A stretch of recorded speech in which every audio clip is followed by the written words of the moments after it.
ನಮಸ್ಕಾರ ಸ್ನೇಹಿತರೆ, ಇದೀಗ ತಾನೇ ಬಂದಿರುವ ಮುಖ್ಯವಾದ ಸುದ್ದಿಗಳು. ರಾಜ್ಯದ ಬಜೆಟ್ ಮಂಡನೆಗೆ ಕ್ಷಣಗಣನೆ ಶುರು. ಗೃಹಲಕ್ಷ್ಮಿಯರಿಗೆ ಬಾಕಿ ಕಂತು ಜಮಾ ಜೊತೆಗೆ ವರ್ಷಕ್ಕೆ 2 ಸೀರೆಗಳು ಘೋಷಣೆ. ಇಂದಿರಾ ಆಹಾರ ಕಿಟ್ ಬಗ್ಗೆಯೂ ಕೂಡ ಮಾಹಿತಿ ಬಂದಿದೆ. ರೈತರ ಸಾಲ ಮನ್ನಾ ಜೊತೆಗೆ ಮುಖ್ಯವಾದ ಮಾಹಿತಿಗಳು. ನಾಳೆ ಬಜೆಟ್ ಬಗ್ಗೆ ಒಂದು ಮಾಹಿತಿ ಬಂದಿದೆ. ವಿಡಿಯೋನ ಸ್ವಲ್ಪನೂ ಸ್ಕಿಪ್ ಮಾಡಬೇಡಿ. ಇನ್ನು ರಾಜ್ಯದ 20 ಲಕ್ಷ ಬಿಪಿಎಲ್ ಕಾರ್ಡು ರದ್ದು ಮಾಡಿದ ಸರ್ಕಾರ. ನಿಮ್ಮ ಹತ್ತಿರವೂ ಕೂಡ ಎಪಿಎಲ್ ಅಥವಾ ಬಿಪಿಎಲ್ ಪಡಿತರ ಚೀಟಿ ಇದ್ರೆ ಈ ತಪ್ಪು ಮಾಡಬೇಡಿ. ವಿಡಿಯೋನ ನೀವು ಸ್ವಲ್ಪನೂ ಸ್ಕಿಪ್ ಮಾಡಬೇಡಿ. ಮತ್ತೊಂದೆಡೆಯಲ್ಲಿ ಸತತವಾಗಿ 4ನೇ ದಿನವೂ ಚಿನ್ನದ ಬೆಲೆಯಲ್ಲಿ ಮಹಾ ಕುಸಿತ.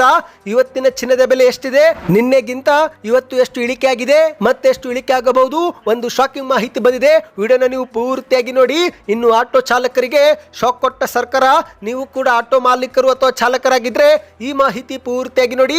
ವಿಡಿಯೋನ ಶುರು ಮಾಡೋಕ್ಕಿಂತ ಮೊದಲು ದಯವಿಟ್ಟು ಸುದ್ದಿ 9 ಯೂಟ್ಯೂಬ್ ಚಾನಲ್ಗೆ ಮೊದಲು ಬಾರಿ ಭೇಟಿ ಕೊಡ್ತಿದ್ರೆ ಸಬ್ಸ್ಕ್ರೈಬ್ ಬಟನ್ ಕ್ಲಿಕ್ ಮಾಡ್ತಾ ಪಕ್ಕದಲ್ಲಿ ಕಾಣಿಸೋ ಗಂಟೆ ಕೂಡ ಒತ್ತಿ. ಇದರಿಂದ ಕರ್ನಾಟಕದ ಮುಖ್ಯವಾದ ಸುದ್ದಿಗಳು ನಿಮಗೆ ಸಿಗುತ್ತಿರುತ್ತವೆ. ದಯವಿಟ್ಟು ವಿಡಿಯೋಗೆ ಲೈಕ್ ಮಾಡಿ ಮತ್ತು ವಿಡಿಯೋ ಕೊನೆಯವರೆಗೂ ಪೂರ್ತಿಯಾಗಿ ನೋಡಿ. ಬನ್ನಿ ಸ್ನೇಹಿತರೆ, ಎಲ್ಲ ಸುದ್ದಿಗಳನ್ನು ಡೀಟೇಲ್ ಆಗಿ ನೋಡೋಣ. ಇದೀಗ ರಾಜ್ಯದ ಬಜೆಟ್ ಮಂಡನೆಗೆ ಕ್ಷಣಗಣನೆ ಶುರುವಾಗಿದೆ. ಬಜೆಟ್ ಮುನ್ನವೇ ನಾಳೆ ಘೋಷಣೆ ಆಗುವ ಯೋಜನೆಗಳ ಬಗ್ಗೆ ಒಂದು ಮಾಹಿತಿ ಲಭ್ಯವಾಗಿದೆ. ಹೌದು, ಗೃಹಲಕ್ಷ್ಮಿಯರಿಗೆ ಬಾಕಿ ಕಂತು ಜಮಾ ಜೊತೆಗೆ ವರ್ಷಕ್ಕೆ 2 ಸೀರೆ ಘೋಷಣೆ ಮಾಡಲು ಸರ್ಕಾರ ಮುಂದಾಗಿದೆ. ಹೌದು, ಹಣಕಾಸು ಖಾತೆಯು ಹೊಂದಿರುವಂತಹ ಸಿಎಂ ಸಿದ್ದರಾಮಯ್ಯನವರು ನಾಳೆ ಕರ್ನಾಟಕದ ಬಜೆಟ್ ಅನ್ನ ಮಂಡಿಸಲಿದ್ದಾರೆ. ಹೌದು, ಶುಕ್ರವಾರ ಮಂಡಿಸಲಿರುವ 2026-27ನೇ ಸಾಲಿನ ಬಜೆಟ್ ಮೇಲೆ ಜನರು ಕೂಡ ಭಾರಿ ನಿರೀಕ್ಷೆಗಳನ್ನು ಇಟ್ಟುಕೊಂಡಿದ್ದಾರೆ. ಈ ಬಾರಿಯ ಬಜೆಟ್ ಗಾತ್ರ ಸುಮಾರು 4,50,000 ಕೋಟಿ ಗಡಿ ದಾಟುವ ಒಂದು ಸಾಧ್ಯತೆ ಇದೆ ಎಂದು ಹೇಳಲಾಗ್ತಾ ಇದೆ. ಹೌದು, ಮಹಿಳೆಯರು ಮತ್ತು ಬಡ ಕುಟುಂಬಗಳನ್ನು ಗುರಿಯಾಗಿಸಿಕೊಂಡು ನಾಳೆ ಹೊಸ ಯೋಜನೆಗಳನ್ನು ಘೋಷಣೆ ಮಾಡುವ ಸಾಧ್ಯತೆ ಇದೆ. ಹೌದು, ಇತ್ತೀಚೆಗಷ್ಟೇ ಮಾಧ್ಯಮಗಳ ಮುಂದೆ ಉಪಮುಖ್ಯಮಂತ್ರಿ ಡಿ.ಕೆ. ಶಿವಕುಮಾರ್ ಅವರು ಕರ್ನಾಟಕ ಸರ್ಕಾರ ಗ್ಯಾರಂಟಿಗಳಿಂದ ಆರ್ಥಿಕ ದಿವಾಳಿಯಾಗಿಲ್ಲ, ಈ ಬಾರಿ ಬರುವ ಬಜೆಟ್ ನಲ್ಲಿ ಹೊಸ ಯೋಜನೆಗಳನ್ನು ಕೂಡ ಘೋಷಣೆ ಮಾಡುತ್ತೇವೆ, ನೋಡ್ತಾ ಇರಿ ಎಂದು ಹೇಳಿಕೆಯನ್ನು ಕೊಟ್ಟಿದ್ದು. ಹಾಗಾಗಿ ನಾಳೆಯ ಬಜೆಟ್ ನಲ್ಲಿ ಹೊಸ ಯೋಜನೆಗಳು ಘೋಷಣೆ ಆಗುವ ಸಾಧ್ಯತೆ ಇದೆ. ಹೌದು, ಮೊದಲಿಗೆ ಸ್ನೇಹಿತರೆ, ಗೃಹಲಕ್ಷ್ಮಿಯರಿಗೆ 2 ಸೀರೆ ಕೊಡ್ತಾರಂತೆ. ಹೌದು, ಇಲ್ಲಿಯವರೆಗೆ 1,24,00,000 ಮಹಿಳೆಯರಿಗೆ ಪ್ರತಿ ತಿಂಗಳು ಗೃಹಲಕ್ಷ್ಮಿ ಯೋಜನೆ ಮೂಲಕ 2,000 ರೂಪಾಯಿ ಜಮೆ ಮಾಡುತ್ತಿರುವ ಸರ್ಕಾರ ಇದೀಗ ಹೆಚ್ಚುವರಿಯಾಗಿ ವರ್ಷಕ್ಕೆ 2 ಸೀರೆ ನೀಡುವ ಯೋಜನೆಯನ್ನು ಬಜೆಟ್ ನಲ್ಲಿ ಘೋಷಣೆ ಮಾಡುವ ಸಾಧ್ಯತೆ ಇದೆ ಎಂದು ಹೇಳಲಾಗ್ತಾ ಇದೆ. ಇನ್ನು ಅದೇ ರೀತಿ ಇಂದಿರಾ ಆಹಾರ ಕಿಟ್ ಕೂಡ ಘೋಷಣೆ ಆಗುತ್ತೆ. ಹೌದು, ಈ ಒಂದು ಹಿಂದೆ ಅಕ್ಕಿ ಹೊಂದಿಸಲಾಗದ ಪರಿಣಾಮ ಅನ್ನಭಾಗ್ಯ ಯೋಜನೆಯಲ್ಲಿ 5 ಕೆಜಿ ಅಕ್ಕಿ ಬದಲಿಗೆ ಹಣವನ್ನು ಜಮೆ ಮಾಡಿದ್ರು. ನಂತರ ದಿನಗಳಲ್ಲಿ 10 ಕೆಜಿ ಅಕ್ಕಿ ಕೊಡಲಾಯಿತು.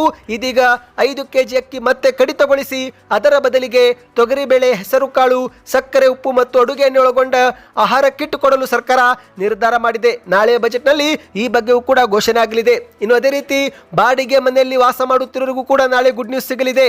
ವಸತಿ ಹಂಚಿಕೆ ಗೊಂದಲಕ್ಕೆ ತೆರೆ ಬೀಳಲಿದೆ. ಹೌದು ಸ್ನೇಹಿತರೆ, ಸಮಾಜದ ಹಿಂದುಳಿದ ವರ್ಗಗಳಿಗೆ ವಸತಿ ಸೌಲಭ್ಯ ಒದಗಿಸುವ ನಿಟ್ಟಿನಲ್ಲಿ ಆಶ್ರಯ ಯೋಜನೆ ಸೇರಿದಂತೆ ಇತರೆ ವಸತಿ ಯೋಜನೆ ಅಡಿಯಲ್ಲಿ ಮನೆ ಹಂಚಿಕೆ ಪ್ರಕ್ರಿಯೆ ಸರಳಗೊಳಿಸಲು ಒಂದು ಹೊಸ ಯೋಜನೆ ಘೋಷಣೆ ಮಾಡುವ ಸಾಧ್ಯತೆ ಇದೆ. ಇನ್ನು ಅದೇ ರೀತಿ ಉತ್ತರ ಕರ್ನಾಟಕದ ಭಾಗ್ಯ ವಿದಾಯಿನಿ ಎನಿಸಿಕೊಂಡಿರುವ ಕೃಷ್ಣಾ ಮೇಲ್ದಂಡೆ ಯೋಜನೆಯ ಭೂ ಸ್ವಾಧೀನಕ್ಕಾಗಿ ಸುಮಾರು 8ರಿಂದ 15,000 ಕೋಟಿ ಮೀಸಲಿಡುವ ಸಾಧ್ಯತೆ ಇದೆ. ಹೌದು ಸ್ನೇಹಿತರೆ, ನಾಳೆಯ ಬಜೆಟ್ ನಲ್ಲಿ ಒಂದು ಹೊಸ ಯೋಜನೆಗಳು ಘೋಷಣೆ ಆಗುತ್ತೆ ಮತ್ತು ಈಗಿರುವ ಯೋಜನೆಗಳು ಮುಂದುವರಿಸಲು ಕೂಡ ಅನುದಾನವನ್ನ ಸರ್ಕಾರ ಮೀಸಲಿಡಲಿದೆ. ಹೌದು, 4.5 ಲಕ್ಷ ಕೋಟಿ ಗಾತ್ರದ ಈ ಬಾರಿಯ ಬಜೆಟ್ ಆಗಲಿದ್ದು ಇದರಲ್ಲಿ ಪಂಚ ಗ್ಯಾರಂಟಿ ಯೋಜನೆಗಳು ಸೇರಿದಂತೆ ಕರ್ನಾಟಕದ ಮೂಲ ಸೌಕರ್ಯ ಅಭಿವೃದ್ಧಿಗೂ ಕೂಡ ಕೃಷಿ, ನೀರಾವರಿ ಮತ್ತು ಶಿಕ್ಷಣಕ್ಕೂ ಕೂಡ ಹೆಚ್ಚು ಒತ್ತು ನೀಡಲಾಗುತ್ತೆ ಎಂದು ಹೇಳಲಾಗ್ತಾ ಇದೆ. ನಾಳೆ ಬೆಳಿಗ್ಗೆ 11 ಗಂಟೆಯಿಂದ ಬಜೆಟ್ ಮಂಡನೆ ಆಗಲಿದೆ. ಹೌದು ಸ್ನೇಹಿತರೆ, ಸಿದ್ದರಾಮಯ್ಯನವರು ಇದು ಅವರ 17ನೇ ಬಜೆಟ್ ಆಗಿದೆ. ಈ ಬಾರಿ ರಾಜ್ಯದ ಕಣ್ಣು ಬಜೆಟ್ ಮೇಲಿದೆ. ಹೌದು, ಪಂಚ ಗ್ಯಾರಂಟಿ ಯೋಜನೆಗಳಿಗೂ ಕೂಡ ಹೆಚ್ಚಿನ ಅನುದಾನ ಮೀಸಲಿಡುವ ಸಾಧ್ಯತೆ ಇದೆ. 5 ಗ್ಯಾರಂಟಿ ಯೋಜನೆಗಳನ್ನು ಮುಂದುವರಿಸಲು ಹೆಚ್ಚಿನ ಅನುದಾನ ಮೀಸಲಿಡಲಾಗುವುದು ಮತ್ತು ಇದೇ ಮಧ್ಯೆ ಗ್ಯಾರಂಟಿಗಳ ಜೊತೆಗೆ ಕರ್ನಾಟಕದ ಮೂಲ ಸೌಕರ್ಯ ಅಭಿವೃದ್ಧಿಗೂ ಕೂಡ ಹಣ ಹೊಂದಿಸುವುದು ಸಿಎಂ ಅವರಿಗೆ ದೊಡ್ಡ ಸವಾಲಾಗಿದೆ. ಹಾಗಾಗಿ ನಾಳೆಯ ಬಜೆಟ್ ನಲ್ಲಿ ಮದ್ಯದ ಬೆಲೆ ಅಥವಾ ಇತರೆ ಸುಂಕ ಏರಿಕೆಯೂ ಕೂಡ ನಾವು ಕಾಣಬಹುದು. ಹೌದು ಸ್ನೇಹಿತರೆ, ಆದಾಯ ಗುರಿ ಮುಟ್ಟದ ಪರಿಣಾಮ ಈ ಬಾರಿ ಹೊಸ ಒಂದು ಟ್ಯಾಕ್ಸ್ ನೀತಿ ಅಥವಾ ಈಗಿರುವ ಟ್ಯಾಕ್ಸ್ ಏರಿಕೆಯೂ ಕೂಡ ಆಗಬಹುದು ಎಂದು ನಿರೀಕ್ಷಿಸಲಾಗಿದೆ. ನಿಮ್ಮ ಒಂದು ಬಜೆಟ್ನ ನಿರೀಕ್ಷೆ ಏನು ಎಂಬುದನ್ನು ನೀವು ನಮಗೆ ಕಮೆಂಟ್ ಮಾಡಿ. ಬನ್ನಿದೀಗ 2ನೇ ಮಾಹಿತಿಗೆ ಹೋಗೋಣ. ದಯವಿಟ್ಟು ವಿಡಿಯೋನ ಸ್ವಲ್ಪನೂ ಸ್ಕಿಪ್ ಮಾಡಬೇಡಿ ಸ್ನೇಹಿತರೆ. ನಿಮ್ಮ ಹತ್ತಿರವೂ ಕೂಡ ಬಿಪಿಎಲ್ ಅಥವಾ ಎಪಿಎಲ್ ಪಡಿತರ ಚೀಟಿ ಇದ್ರೆ ಯಾವುದು ಇದೆ ಎಂಬುದನ್ನು ಕಮೆಂಟ್ ಮಾಡಿ. ಇದೀಗ ರಾಜ್ಯಾದ್ಯಂತ 20 ಲಕ್ಷ ಬಿಪಿಎಲ್ ಕಾರ್ಡ್ ರದ್ದು ಮಾಡಲಾಗಿದೆ ಎಂಬ ಒಂದು ಶಾಕಿಂಗ್ ಮಾಹಿತಿ ಹೊರಬಿದ್ದಿದೆ.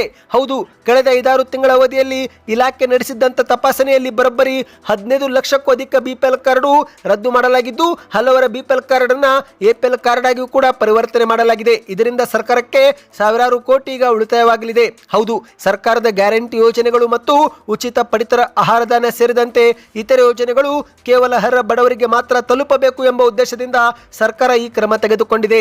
ತೆರಿಗೆ ಪಾವತಿ ಮಾಡುತ್ತಿರುವರು, ಸರ್ಕಾರಿ ನೌಕರರು ಮತ್ತು ಐಷಾರಾಮಿ ಜೀವನ ನಡೆಸುತ್ತಿದ್ದರೂ ಕೂಡ ಬಿಪಿಎಲ್ ಕಾರ್ಡ್ ಪಡೆದುಕೊಂಡಂತ ಲಕ್ಷಾಂತರ ಬಿಪಿಎಲ್ ಕಾರ್ಡ್ ಪತ್ತೆ ಮಾಡಿ ಈಗ ರದ್ದು ಮಾಡಲಾಗಿದೆ. ಹೌದು ಸ್ನೇಹಿತರೆ, ಅಂಕಿಅಂಶಗಳ ಪ್ರಕಾರ 15 ಲಕ್ಷ ಬಿಪಿಎಲ್ ಕಾರ್ಡ್ ಅನ್ನು ಎಪಿಎಲ್ ಕಾರ್ಡ್ ಆಗಿ ಬದಲಾಯಿಸಲಾಗಿದೆ. ಇದರರ್ಥ ಇಂತಹ ಕುಟುಂಬಗಳು ಇನ್ನು ಮುಂದೆ ಬಿಪಿಎಲ್ ಕಾರ್ಡ್ ಮೂಲಕ ಪಡೆದುಕೊಳ್ಳುತ್ತಿದ್ದಂತ ಉಚಿತ ಅಕ್ಕಿ ಮತ್ತು ಗ್ಯಾರಂಟಿ ಯೋಜನೆ ಲಾಭಗಳು ಕಳೆದುಕೊಳ್ಳಲಿದ್ದಾರೆ. ಹೌದು, ಮಾಹಿತಿ ಪ್ರಕಾರ ಬಳ್ಳಾರಿ ಜಿಲ್ಲೆ ಒಂದರಲ್ಲೇ 1,91,000 ಬಿಪಿಎಲ್ ಕಾರ್ಡ್ ರದ್ದು ಮಾಡಲಾಗಿದ್ದು, ಇತ್ತ ಬೆಂಗಳೂರಲ್ಲಿ 2 ಲಕ್ಷ ಬಿಪಿಎಲ್ ಕಾರ್ಡ್ ಅನ್ನ ರದ್ದು ಮಾಡಲಾಗಿದೆ. ವಿಜಯಪುರ ಜಿಲ್ಲೆಯಲ್ಲಿ 95,000, ಕೊಡಗು ಜಿಲ್ಲೆಯಲ್ಲಿ 94,000, ಹೀಗೆ ರಾಜ್ಯಾದ್ಯಂತ ಒಟ್ಟು 14 ಲಕ್ಷಕ್ಕೂ ಅಧಿಕ ಬಿಪಿಎಲ್ ಕಾರ್ಡ್ ರದ್ದು ಮಾಡಲಾಗಿದೆ ಎಂದು ಹೇಳಲಾಗ್ತಾ ಇದೆ. ಹೌದು ಸ್ನೇಹಿತರೆ, ಮಾಹಿತಿಯ ಪ್ರಕಾರ ವಾರ್ಷಿಕ 1,20,000ಕ್ಕಿಂತ ಹೆಚ್ಚು ಆದಾಯ ಹೊಂದಿರುವ 10 ಲಕ್ಷ ಬಿಪಿಎಲ್ ಕಾರ್ಡ್ ರದ್ದು ಮಾಡಲಾಗಿದೆ. ಮತ್ತು ಅದೇ ರೀತಿ ಆದಾಯ ತೆರಿಗೆ ಪಾವತಿ ಮಾಡುತ್ತಿರುವರು, ಸರ್ಕಾರಿ ಹುದ್ದೆಯಲ್ಲಿ ಇರುವರು, 7.5 ಎಕರೆಗಿಂತ ಹೆಚ್ಚು ಕೃಷಿ ಭೂಮಿ ಹೊಂದಿರುವರು, ಸ್ವಂತ ಮನೆ ಬಳಕೆಗೆ 4 ಚಕ್ರದ ವಾಹನ ಹೊಂದಿರುವರು, ಜಿಎಸ್ಟಿ ವ್ಯಾಪ್ತಿಯಲ್ಲಿ ಬರುವರು, ಹೀಗೆ ನಾನಾ ಕಾರಣಗಳಿಂದ ಲಕ್ಷಾಂತರ ಬಿಪಿಎಲ್ ಕಾರ್ಡ್ ಅನ್ನು ರದ್ದು ಮಾಡಲಾಗಿದೆ. ಮತ್ತು ಇದೇ ರೀತಿ ಸ್ನೇಹಿತರೆ, ಕಳೆದ 6 ರಿಂದ 12 ತಿಂಗಳಿಂದ ಪಡಿತರವನ್ನು ಪಡೆದುಕೊಂಡಿಲ್ಲವೆಂದರೆ ಅಂತಹ ಬಿಪಿಎಲ್ ಕಾರ್ಡ್ ಕೂಡ ರದ್ದು ಮಾಡಲಾಗಿದೆ. ಇನ್ನು ಅದೇ ರೀತಿ KYC ಮಾಡಿಸದಿದ್ರೂ ಕೂಡ ನಿಮ್ಮ ಬಿಪಿಎಲ್ ಕಾರ್ಡ್ ಕೂಡ ರದ್ದು ಆಗುವ ಸಾಧ್ಯತೆ ಇದೆ. ಹೌದು, ಮಾಹಿತಿಯ ಪ್ರಕಾರ ಇನ್ನೂ ರಾಜ್ಯದಲ್ಲಿ 6 ಲಕ್ಷಕ್ಕೂ ಅಧಿಕ ಕುಟುಂಬಗಳು ಬಿಪಿಎಲ್ ಕಾರ್ಡ್ KYC ಮಾಡಿಸಿಲ್ಲವಂತೆ. ಇದನ್ನು ಪೂರ್ಣಗೊಳಿಸದಿದ್ದರೆ ಅಂತವರ ಕಾರ್ಡು ಕೂಡ ಅನುಮಾನಾಸ್ಪದ ಪಟ್ಟಿಗೆ ಸೇರಿಸಲಾಗುವುದು ಮತ್ತು ಮುಂಬರುವ ದಿನಗಳಲ್ಲಿ ರದ್ದು ಮಾಡಲಾಗುವುದು ಎಂದು ಆಹಾರ ಇಲಾಖೆ ಎಚ್ಚರಿಕೆ ಕೊಟ್ಟಿದೆ. ಬನ್ನಿ ಇದೀಗ ಮತ್ತೊಂದು ಮಾಹಿತಿಗೆ ಹೋಗೋಣ. ಚಿನ್ನ ಮತ್ತು ಬೆಳ್ಳಿ ಪ್ರಿಯರಿಗೆ ಭರ್ಜರಿ ಗುಡ್ ನ್ಯೂಸ್. ಸತತವಾಗಿ 4ನೇ ದಿನವೂ ಕೂಡ ಚಿನ್ನದ ಬೆಲೆಯಲ್ಲಿ ಮಹಾ ಕುಸಿತವಾಗಿದೆ. ಹೌದು, ಇರಾನ್ ಮತ್ತು ಇಸ್ರೇಲ್ ಯುದ್ಧ ಆರಂಭವಾಗುತ್ತಿದ್ದಂತೆ ರಾಕೆಟ್ ವೇಗದಲ್ಲಿ ಚಿನ್ನ ಬೆಳ್ಳಿ ಹೋಗುತ್ತೆ ಎಂದು ಅಂದಾಜು ಮಾಡಲಾಗಿತ್ತು. ಆದರೆ ಸತತವಾಗಿ 4ನೇ ದಿನವೂ ಕೂಡ ಚಿನ್ನದ ಬೆಲೆಯಲ್ಲಿ ಭಾರಿ ಇಳಿಕೆ ಆಗಿದೆ. ಮಾರ್ಚ್ 5ರ ಮಾರುಕಟ್ಟೆ ಪ್ರಕಾರ ಚಿನ್ನ ಮತ್ತು ಬೆಳ್ಳಿ ಮತ್ತೊಮ್ಮೆ ಕುಸಿತವಾಗಿದೆ. ಹೌದು ಸ್ನೇಹಿತರೆ, 1 ಗ್ರಾಮ್ 24 ಕ್ಯಾರೆಟ್ ಚಿನ್ನ 17,300 ರೂಪಾಯಿವರೆಗೆ ಹೋಗಿತ್ತು. ಈಗ ಸತತವಾಗಿ ಕುಸಿತವಾದ ಪರಿಣಾಮ 16,300 ರೂಪಾಯಿ ಆಗಿದೆ. ಅಂದ್ರೆ ಪ್ರತಿ ಗ್ರಾಮ್ನಲ್ಲಿ 1,000 ರೂಪಾಯಿ ಚಿನ್ನದ ಬೆಲೆಯಲ್ಲಿ ಇಳಿಕೆ ಆಗಿದೆ. 10 ಗ್ರಾಮ್ಗೆ ಅದು 10,000 ರೂಪಾಯಿ ಕುಸಿತ ಸ್ನೇಹಿತರೆ. ಅದೇ ರೀತಿ ಬೆಳ್ಳಿಯೂ ಕೂಡ 1 ಗ್ರಾಮ್ ಇದೀಗ 285 ರೂಪಾಯಿ, ಅಂದ್ರೆ 1 ಕೆಜಿ ಬೆಳ್ಳಿ 2,85,000 ರೂಪಾಯಿ ಸ್ನೇಹಿತರೆ. ಚಿನ್ನ ಮತ್ತು ಬೆಳ್ಳಿ ಪ್ರಿಯರಿಗೆ ಇದೊಂದು ರೀತಿ ಗುಡ್ ನ್ಯೂಸ್ ಅಂತಲೇ ಹೇಳಬಹುದು. ಆದರೆ ಮತ್ತೊಂದೆಡೆಯಲ್ಲಿ ಆರ್ಥಿಕ ತಜ್ಞರು ಏನು ಚಿನ್ನ ಮತ್ತು ಬೆಳ್ಳಿ ಕುಸಿತ ಕಾಣುತ್ತಿದೆ ಇದು ತಾತ್ಕಾಲಿಕ ಎಂದು ಹೇಳುತ್ತಿದ್ದಾರೆ. ಹೌದು ಸ್ನೇಹಿತರೆ, ಮುಂಬರುವ ದಿನಗಳಲ್ಲಿ ಮತ್ತೊಮ್ಮೆ ಚಿನ್ನ ಬೆಳ್ಳಿ ಏರಿಕೆ ಆಗುತ್ತಂತೆ. ಚಿನ್ನಕ್ಕಿಂತ ಬೆಳ್ಳಿ ಭಾರಿ ಏರಿಕೆ ಆಗುತ್ತೆ ಎಂದು ಆರ್ಥಿಕ ತಜ್ಞರು ಇಲ್ಲಿ ಅಭಿಪ್ರಾಯಪಟ್ಟಿದ್ದಾರೆ. ನಿಮ್ಮ ಪ್ರಕಾರ ಚಿನ್ನ ಬೆಳ್ಳಿ ಕುಸಿತವಾಗಬೇಕು, ಏರಿಕೆ ಆಗಬೇಕು? ನಿಮ್ಮ ಅನಿಸಿಕೆಗಳನ್ನು ನೀವು ನಮಗೆ ಕಮೆಂಟ್ ಮಾಡಿ ತಿಳಿಸಿ. ಬನ್ನಿ ಇದೀಗ ಕೊನೆಯ ಮಾಹಿತಿಗೆ ಹೋಗೋಣ. ರಾಜಧಾನಿ ಬೆಂಗಳೂರಿನ ಆಟೋ ಚಾಲಕರಿಗೆ ಬಿಗ್ ಶಾಕ್. ಹೌದು, ಕರ್ನಾಟಕದ ಸರ್ಕಾರ ಬೆಂಗಳೂರು ನಗರದ ಆಟೋ ಚಾಲಕರಿಗೆ ಶಾಕ್ ಕೊಟ್ಟಿದೆ. ಆಟೋ ಚಾಲಕರು 15 ವರ್ಷಕ್ಕಿಂತ ಹಳೆಯದಾದ ಆಟೋ ರಿಕ್ಷಾಗಳ ಫಿಟ್ನೆಸ್ ಪ್ರಮಾಣ ಪತ್ರ ಮತ್ತು ತಪಾಸಣೆ ಶುಲ್ಕದಲ್ಲಿ ಭಾರಿ ಏರಿಕೆ ಮಾಡಿದ್ದು, ಈ ವಿಚಾರ ಕುರಿತಂತೆ ಆಟೋ ಚಾಲಕರು ಸರ್ಕಾರದ ವಿರುದ್ಧ ಆಕ್ರೋಶ ವ್ಯಕ್ತಪಡಿಸುತ್ತಿದ್ದಾರೆ. ಹೌದು ಸ್ನೇಹಿತರೆ, ಆಟೋ ಚಾಲಕರ ಪ್ರಕಾರ ಈ ಒಂದು ಹಿಂದೆ ಶುಲ್ಕ 1,000 ರೂಪಾಯಿ ಇತ್ತು, ಈಗ ಅದು ಏರಿಕೆಯಾಗಿ 9,200 ರೂಪಾಯಿ ಆಗಿದೆ ಅಂತೆ. ಈ ಒಂದು ಶುಲ್ಕ ಏರಿಕೆ ಮಾಡುವ ಮೊದಲು ಆಟೋ ಚಾಲಕರನ್ನ ಸಂಪರ್ಕಿಸಿಲ್ಲ ಅಥವಾ ಈ ಕುರಿತಂತೆ ಯಾವುದೇ ಸಭೆ ಮಾಡಿ ಮಾಹಿತಿ ನೀಡಿಲ್ಲ ಎಂದು ಆಟೋ ಚಾಲಕರು ಈಗ ಕಿಡಿಕಾರಿದ್ದಾರೆ. ಈ ಬಗ್ಗೆ ಬೆಂಗಳೂರಿನ ಆಟೋ ಚಾಲಕ ಚಂದ್ರೇಗೌಡ ಅವರು ಮಾಧ್ಯಮಗಳ ಮುಂದೆ ಹೇಳಿಕೆ ಕೊಟ್ಟಿದ್ದಾರೆ. 22 ವರ್ಷಗಳಿಂದ ಆಟೋ ಮಾಲೀಕ ಮತ್ತು ಆಟೋ ಚಾಲಕನಾಗಿದ್ದೇನೆ. 20 ವರ್ಷ ದಾಟಿದ ನನ್ನ ಆಟೋಗೆ FC ನವೀಕರಿಸಲು ನಾನು 9,200 ರೂಪಾಯಿ ಪಾವತಿ ಮಾಡಿದ್ದೇನೆ ಎಂದು ಮಾಧ್ಯಮಗಳ ಮುಂದೆ ಕಿಡಿಕಾರಿದ್ದಾರೆ. ಹೌದು, ದುಬಾರಿಯಾದ FC ಶುಲ್ಕ ಪಾವತಿ ಮಾಡಬೇಕೋ ಅಥವಾ ಕಡಿಮೆ ಖರ್ಚಿನಲ್ಲಿ ಹೊಸ ಆಟೋ ಖರೀದಿ ಮಾಡಬೇಕೋ ಗೊತ್ತಾಗುತ್ತಿಲ್ಲ ಎಂದು ಮಾಧ್ಯಮಗಳ ಮುಂದೆ ಅಸಮಾಧಾನ ವ್ಯಕ್ತಪಡಿಸಿದ್ದಾರೆ. 1990ರಿಂದಲೇ ಆಟೋ ಓಡಿಸಿಕೊಂಡು ಬರುತ್ತಿದ್ದೇವೆ, ನಮಗೆ ಹೊಸ ವಾಹನ ಖರೀದಿಸುವುದು ಕೂಡ ಅಷ್ಟು ಸುಲಭವಲ್ಲ. ಹೀಗಿರುವಾಗ FC ಪಡೆಯಲು ಇಷ್ಟು ದರ ನಿಗದಿ ಮಾಡಿದರೆ ಹೇಗೆ ಎಂದು ಮಾಧ್ಯಮಗಳ ಮುಂದೆ ಪ್ರಶ್ನೆ ಮಾಡಿದ್ದಾರೆ. ಹೌದು, ಕಳೆದ ವರ್ಷ 1,000 ರೂಪಾಯಿಲಿ ಆಗುತ್ತಿದ್ದಂತ ಕೆಲಸ ಈ ಒಂದು ವರ್ಷ 9,200 ರೂಪಾಯಿ ಪಾವತಿ ಮಾಡಬೇಕಾಗಿದ್ದು, ಇದೇ ವಿಚಾರಕ್ಕೆ ಈಗ ಆಟೋ ಚಾಲಕರು ಕಿಡಿಕಾರಿದ್ದಾರೆ. ಸದ್ಯಕ್ಕೆ ಎಷ್ಟೇ ಇತ್ತು. ಈ ಎಲ್ಲ ಮಾಹಿತಿಗಳು ಇಷ್ಟವಾಗಿದ್ದರೆ ಚಾನಲ್ಗೆ ಸಬ್ಸ್ಕ್ರೈಬ್ ಮಾಡ್ಕೊಳ್ಳಿ. ಹೆಚ್ಚಿನ ಮಾಹಿತಿ ಪಡಿಬೇಕಂದ್ರೆ ವಿಡಿಯೋನ ಶೇರ್ ಮಾಡಿ, ವಿಡಿಯೋಗೆ ಲೈಕ್ ಮಾಡಿ, ಪ್ರತಿಯೊಬ್ಬರು ಚಾನಲ್ಗೆ ಸಬ್ಸ್ಕ್ರೈಬ್ ಆಗಿ.